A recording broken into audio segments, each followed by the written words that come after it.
Broadcasting live from an Airstream somewhere in Tornado Alley, bringing you the people, places, and stories from the Panhandle to the Red River. This is your Only in Oklahoma show. And welcome to the show. Today we are talking about moonshiners, and this is 2020, not 1920, but moonshine is the topic of the day. I am Harley. And I'm Brett. And I almost said we're out of here. You almost did say we're out of here. You're so used to saying we're out of here. Man, so we're trying to cram a lot of things in the next few days, trying to get some stuff that's I don't know, something to keep you occupied while you're what is it? What do they call it? Quarantine? While you're in quarantine? No, what is it called? Stay at home, or what is it? I don't know what it is. Basically, the lockdown, it's the quarantine, it's the stay at home initiative. I don't know, but some things to keep you entertained while you're at it, because I'm going to be having a baby next week. You look good for being that far along. Yeah, it's all about the caloric intake. So yeah, we're trying to get a lot of stuff in the can. I'm gonna have to take a little bit of time away from the microphone, so a lot of what you hear will be pre-recorded. So over the next couple of weeks. Next couple of weeks for sure. So new baby, Johnny. Little Johnny. His name's Carson. But let's be realistic. I mean, I named him after Johnny Carson, but I didn't want to name him Johnny. So his nickname will be Johnny, though. His nickname is definitely going to be Johnny. For sure. Because I'm never going to call him Carson. Don't. I hope that you don't. I really don't. I won't. But yeah, looking forward to it. My oldest is 21, and this one, that's a big span. That's a big gap to have not done anything worthwhile with with children. I've been an adoptive uncle to many children since. I am looking forward to this new chapter for sure. Now, you have had some difficulty finding some particular items in the stores. Yes. Diapers, baby wipes, that sort of thing. Yes. Well, there is one thing that What? might be on your shopping list that you've had difficulty finding. Well, I'm sure it is. This next interview with Okie Shine might be able to take care of one of your problems, not baby related, though. Well, let's see. Well, joining us today is the first legal moonshiner and former juvenile delinquent. It's R.D. Sowers of Okie Shine. Welcome to the show, R.D. Thank you for having me. So, R.D., we are super interested in what you got going on right now specifically, but before we get to your latest addition to your product line, can you tell us kind of how you got started moonshining? How moonshining got started, my parents homeschooled me as a school essay. They had me when I was about 14 writing an essay on what ethanol was in gasoline. That's when everybody was telling you not to run it in your cars and stuff like that. And, of course, ethanol is alcohol. Then they had me write one on what all it can be made from. Then I got in trouble for fermenting everything I could get my hands on in the house. Wow. I've become fascinated with it. Anything, if it's got starch or sugar in it, you can turn it into alcohol. I don't care if it's trees, if it's grass, if it's maple syrup, it can be turned into alcohol. I just become fascinated with it. Whenever I got my motorcycle license, I kind of bugged all the farmers around here. When I was 16, I got my driver's license. I graduated high school when I was 16. And started working full-time for my dad's company, delivering products. Whenever I deliver out, I bugged all the farmers and stuff around that I knew would drink it till I found people that would teach me how to make it. I just kind of picked up from moonshiners all across Oklahoma and the surrounding states. My last teacher, Don, called everything he made Okie Shine. He had a license back then for making it for fuel for his tractors. He drank everything he made.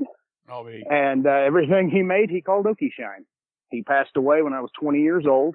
I asked his wife if I could open the distillery and call it Okie Shine. And she said yes. And so that's actually where the name came from. Don helped me create two of my products, the two that are labeled as rum moonshines. He helped me create both of those. And that's kind of the quick rundown of how the distillery came about. So, R.D., I was kind of reading your history. What's the word I'm looking for? It's not exactly moonshine. It's that only kind of describes what never mind. I don't know what I'm doing. I'm going to pull all the way back. Moonshine is basically moonshining is anything that you're doing to avoid paying taxes on. Right. So anything you get in a liquor store now is no longer considered moonshine. It may have started that way originally, because mine started as a hobby. And as far as pretty much the state goes, they tell me you can kind of do it for yourself. They really don't care as long as you're not selling it. And you can make only a couple gallons a year. Federal government says another thing on it. And I found that out later, and that's actually kind of one of the reasons the distillery came about, was because I was making it. The state said they really didn't care as long as I wasn't selling it, and I was just making it for myself, wasn't giving it to other people. Yeah, and then the Fed said no. When I found out I could be looking at 6 years in jail for it, I went, yeah, let's go ahead and we'll go legal with it. The distillery was kind of we turned a hobby into a business. I don't dread going to work every day now. Absolutely. So from inception to where you are now, how did you start the business once you became Okie Shine LLC? Because now you're distributing to over 400 liquor stores, thousands, hell, 1 in 3 people I know drink Okie Shine. How do you take it from the garage to the brick and mortars? Well, after I kind of did it a little backwards because I was kind of misfed some information. When you call the feds or you call the state office, you can get one answer. You can hang up a phone call right back, and the next person answers, and they'll give you a different answer. Ask them the same question, you get a completely different answer. So there was nothing set in stone. I went and got my LLC first. I got my LLC October 3rd, 13. And then immediately on October 8th is when I turned 21 years old, October 8th of 13. And I submitted on my birthday my distilling license. I got my distilling license within about 6 months. I was working full time while I was getting it. Now hang on, stop for a second. second. In between lunch breaks. RD, hang on a second. How old are you? 28. Oh my God. To my knowledge, whenever they give me my distilling license in 2014, I got my distilling license in spring of 2014. They told me I was the youngest single distiller in the country, single owner operator. Boy, and that made with a registered license. To my knowledge, I think as far as a solo operator, a single owned LLC, I'm the youngest yet in the country. Man, at 28. At 28, I think I was maybe pushing shopping carts somewhere. I can't remember what I was doing. Goodness gracious, man. That's amazing. And going strong. Going strong with it. We had some hiccups over time, but we kind of went through. We started with the LLC. I started the license going, got my feds done in 14, got all that done. Then it started the state side of things. Knowing what I know now, would have done some things different. Stateside took us almost 3 years to get done because I was working a full-time job and paying for it as I went, working 2 full-time jobs, and to build it and get it going, working 80 to 100 hours a week just to supply it and to build everything. All in all, we got our license from the stateside January 4th of 2016, and our first product left the door March 1st. They told us March 1st we would not, or in March, the state told us nobody in the state of Oklahoma, a brand new distillery started here in Oklahoma, has ever sold more than 70 cases your first month. So that's all you're going to do. March, we sold 135 cases. So we hold the record for a distillery that just launched into the state, having the most products sold the first month. Started in March. Come November 1st, we had one product from one size when we first opened. November 1st, we had 3 different products: our pecan pie flavored rum, our jet fuel 180 proof, and our Okie Shine Original. And we had offered it in 3 sizes.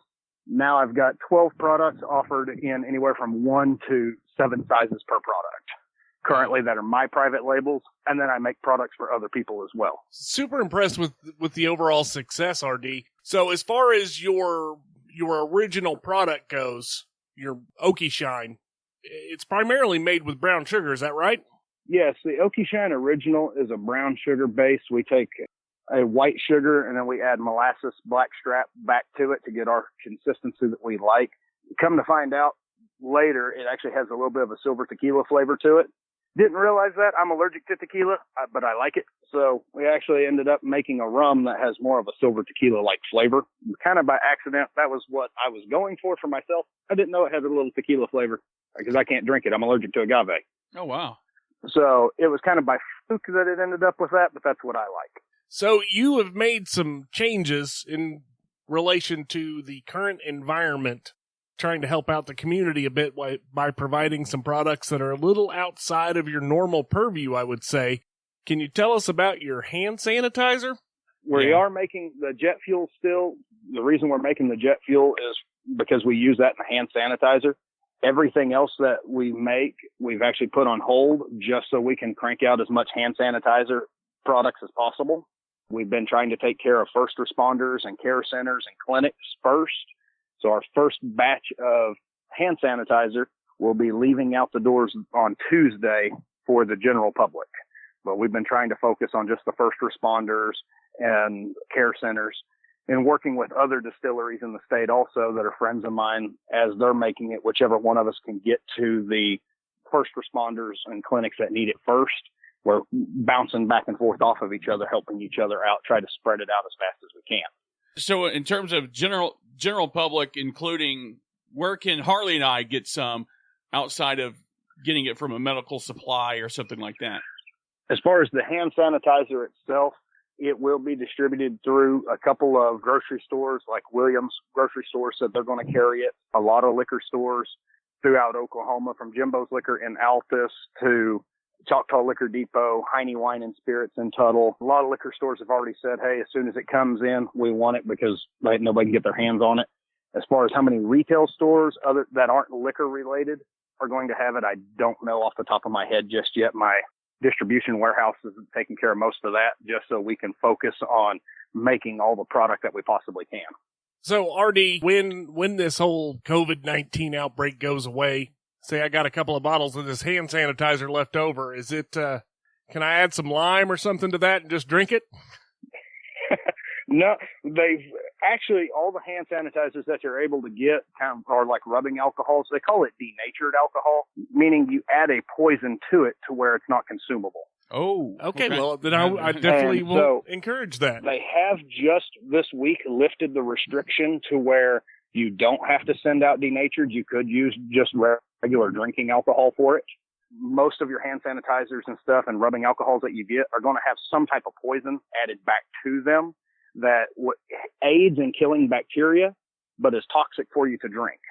And if you don't denature it, then when we sell it, we have to collect a tax on it. And that tax is $13.50 for every gallon of 100 proof. As far as people learning more about what you're doing or the product lines that you have or the changes that you're making, what's the best way for people to learn more about you? As far as for just the general public to contact us and ask us questions, they can hit us up on Facebook. It's real easy. Okie Moonshine is how you can search us, or you can search us on just Okie Shine on Facebook.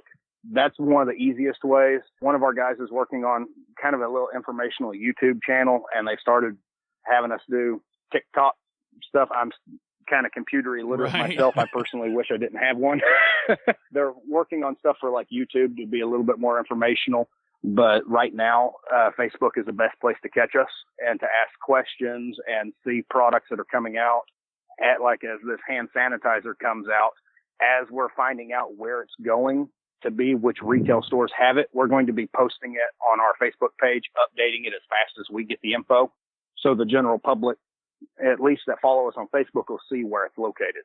Well, RD, first and foremost, thanks for being on the show. But more importantly, you're an example of businesses that are trying to kind of change the format midstream to do something that's helpful with the community and something obviously that is in dire need right now. I know there is a handful of products. If you could make toilet paper, you probably would, right? Yeah, anything with a demand. Right now, we're focusing heavily on the hand sanitizer. Yes, sure. And not just myself, but there's a couple of other distilleries in the state that are. The ones that I know personally that are doing it, like Morton Distillery and Creek Distillery.